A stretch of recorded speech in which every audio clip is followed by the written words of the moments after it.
Parasakthi versus Jananayagan இந்த ஒரு clash எப்படி பார்க்குறீங்க?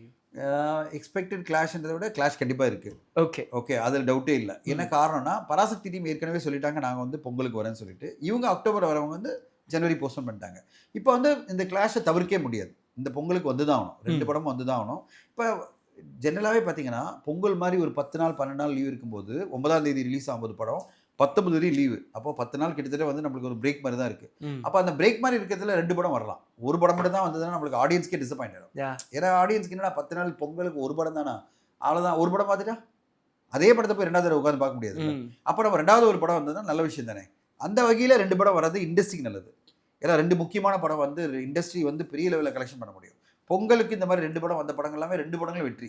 இப்போ சமீபத்தில் எடுத்தீங்கன்னா நீங்கள் வந்து வாரிசு துணியும் வந்து மிகப்பெரிய வெற்றி அடைஞ்சது. அதுக்கு முன்னாடி வந்து நீங்கள் 2019 ஆரம்பித்தாலே நீங்கள் வந்து விஸ்வாசம் பேட்டையெல்லாம் வந்து பொங்கலுக்கு வந்து தான் 2 படம் வெற்றி அடைஞ்சது. அப்படி 2 படம் வெற்றி அடையும்.